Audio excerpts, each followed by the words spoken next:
चलो गए आज के इस वीडियो लेक्चर में क्लास टेंथ एसएसटी का एक भूगोल बुक है। उस भूगोल बुक का फर्स्ट चैप्टर नंबर फर्स्ट यानी भारत संसाधन और उसके उपयोग के जो चैप्टर है उस चैप्टर को इस वीडियो लेक्चर में करने वाले हैं। ये चैप्टर बहुत ही लॉन्ग है जिस कारण से इसको खंड वाइज बांटा गया है। तो आज हम लोग खंड का के जितने भी टॉपिक्स है उन सभी टॉपिक्स को इस वीडियो लेक्चर में करेंगे। सो हमारा जो चैप्टर है इस संसाधन से स्टार्ट होता है। तो हम लोग ये जान लेते हैं कि संसाधन होते क्या हैं। तो मेनली आप कह सकते हैं कि हमारे जो इन्वायरमेंट में जो है, हमारे पर्यावरण में जो है, जो भी वस्तुएं पाई जाती है वो सभी संसाधन कहलाती है। बस फ़र्क इतना है कि वो जो है वो सभी वस्तुएं यूज करने के लायक हो। सपोज कीजिए जो पेट्रोलियम है या डीजल है, ये हमारे इन्वायरमेंट में, हमारे वातावरण में पृथ्वी से निकाली जाती है, तो ये एक संसाधन हुआ। उसी प्रकार कोयला जो है ये भी एक प्रकार का संसाधन है। आप जिस फ़ोन से देख रहे हैं इस वीडियो को, वो भी फ़ोन एक संसाधन ही हुआ। तो कहने का मतलब जितने भी वस्तुएं हैं हमारे पृथ्वी पर, हमारे इन्वायरमेंट में, वो सभी संसाधन है। बस उसका जो है यूज़ होना चाहिए मानव के द्वारा। वो सभी वस्तुएं संसाधन कही जाएगी। यहाँ पे लिखा भी हुआ है हमारे पर्यावरण में उपलब्ध प्रत्येक वस्तु जो हमारी ज़रूरतों को करने के लिए प्रयोग की जा सकती है उसे संसाधन कहा जाता है। चलिए आगे हम लोग बढ़ते हैं। आगे है संसाधनों के प्रकार, यानी संसाधन को कितने भागों में बांटा गया है इसको पढ़ना है। तो पहला जो है डिवाइड किया गया है स्वामित्व के आधार पे। स्वामित्व मतलब होता है कि संसाधन जो है किसके हक में है, इसके आधार पे संसाधनों को बांटा गया है। तो पहला हम लोग समझेंगे व्यक्तिगत संसाधन क्या होता है। तो व्यक्तिगत संसाधन का मतलब होता है कि निजी व्यक्तियों के हाथ में इसका अधिकार होगा, यानी वैसा संसाधन जो निजी व्यक्तियों के हाथ में होता है। मान लीजिए भूमि आपका है, वो जो है उस पर आप खेती करते हैं, तो वो जो है संसाधन वो आपका निजी संसाधन हुआ। आपका घर निजी संसाधन हुआ, गाड़ी आपका निजी संसाधन हुआ। ये सभी जो वस्तुएं हैं आपके निजी संसाधन हैं। बहुत सारे किसानों के पास ज़मीन नहीं होता है, भूमि नहीं होती है खेती करने के लिए। तो सरकार जो है खेती करने के लिए जो है सरकार कुछ ज़मीन सरकार जो है कुछ ज़मीन जो है किसानों को दे देती है, और ज़मीन देने के बदले में जो है सरकार किसानों से टैक्स लेती है, यानी कर लेती है। तो इस प्रकार कहा जाएगा कि वो ज़मीन भी किसका है, व्यक्तिगत संसाधन के अंतर्गत ही आता है। दूसरा है आपका सामुदायिक स्वामित्व संसाधन। तो ये क्या होता है, इस पर जो है सभी समुदाय के लोगों का हक होता है। वैसे संसाधन को सामुदायिक संसाधन कहते हैं। तो उदाहरण के तौर पे हम मान सकते हैं कि शमशान घाट जो है या भूमि है, शमशान घाट भूमि या तालाब जो है, ये एक सोसाइटी के सभी लोगों के लिए होता है। क्योंकि शमशान घाट में किसी एक व्यक्ति का हक नहीं चलता है, बल्कि पूरे समाज के व्यक्तियों का हक चलता है, और वहाँ पे सभी पूरे समाज के लोगों को वहाँ पे जो भी हो दफन किया जाता है। जैसे तालाब हो गया, तालाब पर एक व्यक्ति का हक नहीं होता है, प्रत्येक व्यक्तियों का हक होता है। इसलिए ये जो है ये सामुदायिक संसाधन हो गए। दूसरा जो आधार है संसाधनों का वर्गीकरण करने का, वो है उत्पत्ति के आधार पे। यानी हम ये जो संसाधन इसको उत्पत्ति के आधार पे हम लोग बांट सकते हैं। उत्पत्ति मतलब होता है कि कहाँ इसका जन्म हुआ है, कहाँ से संसाधन प्राप्त होते हैं, उसे उत्पत्ति कहा जाता है। तो उत्पत्ति के आधार पे यहाँ पे फर्स्ट में दिया हुआ जैव संसाधन, यानी जो जीवों से प्राप्त होंगे उसे जैव संसाधन कहते हैं। जैसे वनस्पति, पशु, ये जो हैं ये दोनों जो हैं जीव से प्राप्त हुए हैं, लिविंग थिंग्स से प्राप्त हो रहे हैं हमें। तो इन सभी को हम कहेंगे कि ये जैव संसाधन है, क्योंकि ये जीवों से प्राप्त हो रहे हैं। अजैव संसाधन जो निर्जीवों वस्तुओं से प्राप्त होते हैं, जैसे चट्टानें, धातुएं। ये जो चट्टान आपको दिख रहा है, ये चट्टान से बहुत सारे प्रकार की खनिज, धातु, अयस्क निकलते हैं। तो ये जो धातु, खनिज, अयस्क निकल रहे हैं, ये भी एक प्रकार का संसाधन है, लेकिन ये निकल कहाँ से रहे हैं, निर्जीव वस्तुओं से। तो इसलिए हम इसे बोलेंगे अजैव संसाधन।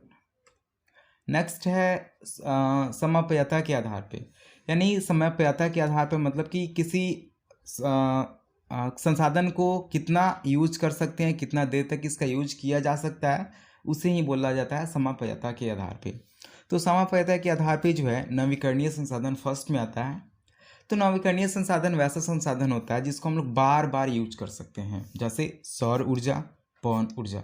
तो इन ऊर्जाओं का यूज जो है हम लोग बार बार कर सकते हैं। जैसे सोलर प्लेट आपके घर में लगा होगा, अगर नहीं लगा होगा तो आप लोग देखे ही होंगे कि सूर्य के प्रकाश से इस ऊर्जा का हम लोग बार बार यूज करते हैं और ये जो ऊर्जा है कभी खत्म नहीं होता है, तो इसलिए इसे बोला गया है नवीकरणीय संसाधन।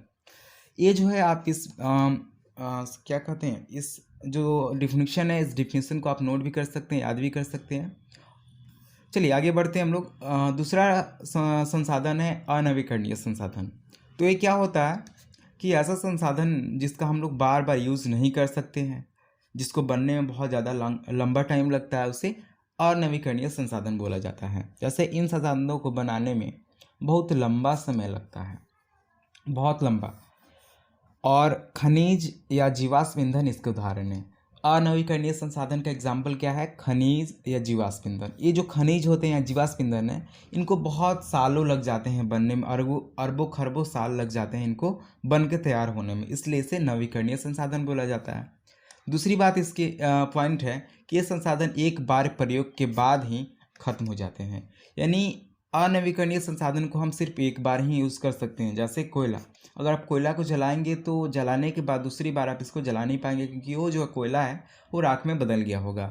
उसी प्रकार अगर हम पेट्रोलियम का यूज़ करते हैं तो पेट्रोलियम का एक बार यूज करने के बाद उसका दोबारा यूज़ नहीं होता है, तो इसे हम लोग अनवीकरणीय संसाधन कह देंगे। लेकिन नवीकरणीय संसाधन में हम लोग बार बार किसी भी ऊर्जा का यूज़ करते हैं, अनवीकरणीय में हम एक बार ही यूज़ कर पाते हैं। नेक्स्ट है, यहाँ पे कुछ फिगर दिए हुए हैं। जैसे यहाँ पे सौर ऊर्जा है, यहाँ पे सोलर प्लेट लगे हुए हैं, और मान लीजिए यहाँ पे सूर्य के प्रकाश से, आप लोग को दिख नहीं रहा होगा, एक मिनट, यहाँ पे सूर्य प्रकाश से, यहाँ से सूर्य का प्रकाश आ रहा है और ये जो है इस प्लेट पर पड़ रहा है। तो ये जो प्लेट है ये ऊर्जा में कन्वर्ट कर देता है इसको, और ये जो ऊर्जा है हम लोग अपने घरों में ले लेते हैं वायर के थ्रू। तो इससे जो है हम लोग अनंत मात्रा में ऊर्जा प्राप्त कर सकते हैं जब तक सूर्य के प्रकाश इस प्लेट पर पड़ेगा। उसी प्रकार यहाँ पे पवन चक्की दिया हुआ है, ये पवन चक्की का फिगर है। जब इस पर हवा पड़ती है, जो इससे प्रेशर लगता है, तो ये जो पवन चक्की है घूमने लगती है, और घूमने के दौरान इससे ऊर्जा मुक्त होता है, ऊर्जा इससे उत्सर्जित होती है। तो इस ऊर्जा का यूज हम लोग कर पाते हैं। तो कहने का मतलब ये हुआ कि जब तक सूर्य रहेगा, जब तक हवा चलेगी, तब तक हम लोग इस ऊर्जा का उपयोग जो है कर पाएंगे, यानी ये कभी खत्म होने वाली ऊर्जा नहीं है। आगे बढ़ते हैं। समप्रत्यय के आधार पे तीसरा नंबर पे जो संसाधन दिया हुआ है उसे राष्ट्रीय संसाधन कहा जाता है। 1 सेकेंड। तो ऐसे संसाधन जिस पर देश के सरकार का स्वामित्व होता है, यानी राष्ट्रीय संसाधन हम उसे कहेंगे जिस पर सिर्फ सरकार का हक हो, बाकी किसी का हक नहीं होता, सिर्फ सरकार का हक होता है, उससे हम लोग राष्ट्रीय संसाधन कहते हैं। देश की सरकार को यह अधिकार है कि वह व्यक्तिगत संसाधनों का विवरण कर सकती है। दूसरा पॉइंट है कि मान लीजिए आपके घर में किसी काम के चलते खुदाई हो रही है, वहाँ से पेट्रोल या कोई भी खनिज या सोना चांदी निकल गया, तो वो आपका नहीं होगा, क्योंकि वो जो है सरकार का हो जाएगा। तो ऐसे कहने का मतलब कि आपके निजी भूमि पर भी, आपके निजी वस्तु में से भी अगर खनिज, तेल या और भी अन्य पदार्थ निकलते हैं, आभूषण बहुत बड़ी मात्रा में, तो आपका नहीं होगा, वो सरकार का हो जाएगा। चलिए आगे जो है यहाँ पे है अंतर्राष्ट्रीय संसाधन। आप इसको नोट करते चलेंगे, या तो वीडियो पॉज कर सकते हैं, नहीं तो आप वीडियो देखने के बाद भी इसको नोट कर सकते हैं। चौथा पॉइंट है, यह है अंतर्राष्ट्रीय संसाधन। तो अंतर्राष्ट्रीय संसाधन क्या होता है? कुछ अंतर्राष्ट्रीय संस्थाएं इनका नियंत्रण करती है। आपसे पूछा जाएगा अंतर्राष्ट्रीय संसाधन का नियंत्रण कौन करता है, देखरेख कौन करता है? तो अंतर्राष्ट्रीय संस्था करती है। तट रेखा से 200 समुद्र मील की दूरी से पूरे महासागरीय संसाधनों पर किसी देश का अधिकार नहीं होता है। मान लीजिए ये तट रेखा है हमारा भारत का। 1 सेकेंड।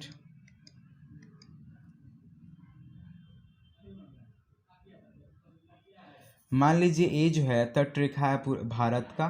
इस भारत के तट रेखा से 200 किलोमीटर दूर, 200 समुद्र मील दूर कोई खनिज यहाँ पे मिल रहा है। तो वो खनिज अब भारत का नहीं होगा, बल्कि अंतर्राष्ट्रीय संस्था का होगा, और अंतर्राष्ट्रीय संस्था इसका देखरेख करेगी। तो यही होता है अंतर्राष्ट्रीय संस्था। आगे बढ़ते हैं। आगे है चौथा नंबर पे विकास के स्तर के आधार पर, कि संसाधन कितने भागों में बांटे गए हैं विकास के स्तर के आधार पर। पहला नंबर पे आता है वो है संभावित संसाधन, ये जो टॉपिक्स है आपके बुक वाइज है, आपकी बुक में जैसा टॉपिक दिया वैसे ही यहाँ पे दिया गया है।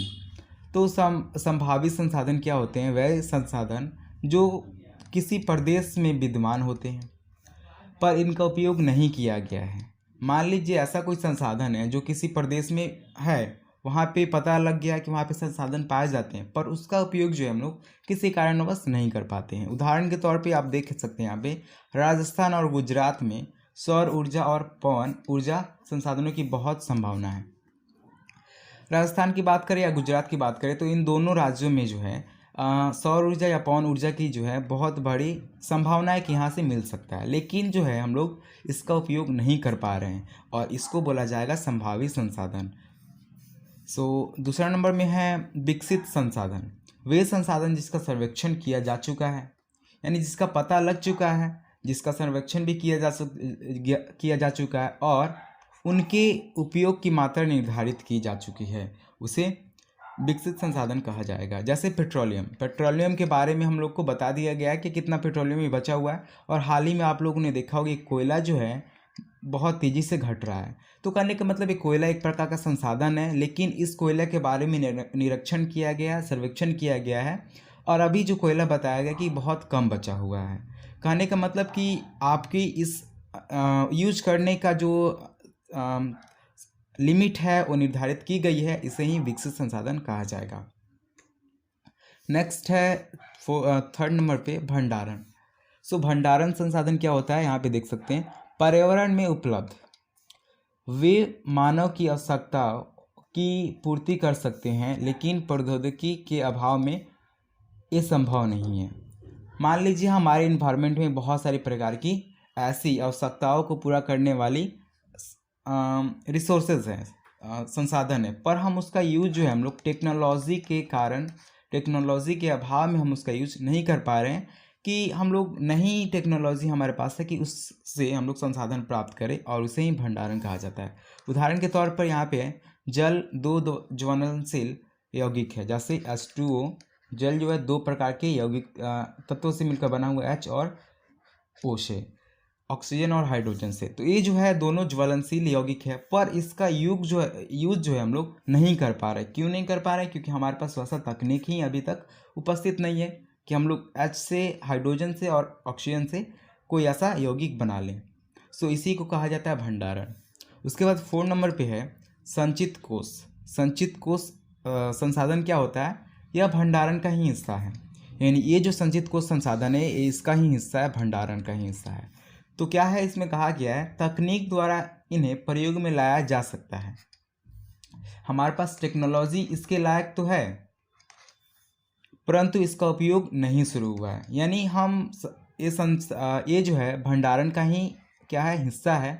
इसका उपयोग हम लोग कर सकते हैं और हमारे पास टेक्नोलॉजी भी है, लेकिन हम लोग अभी इसका यूज़ करना स्टार्ट नहीं किए हैं, शुरू नहीं किए हैं, इसलिए इसे संचित कोष संसाधन बोला जाएगा।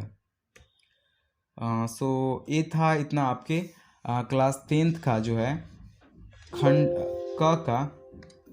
क का पूरा जो है टॉपिक जो है इस वीडियो लेक्चर में कवर किया गया। आप लोग को अच्छा लगा तो आप प्लीज़ इसको लाइक करें, कमेंट करें, और आगे जो है वीडियो आपको अच्छा लग रहा है तो आगे भी वीडियो इसका ज्योग्राफी का बन सकता है अगर आप लोग कमेंट करेंगे तो। वीडियो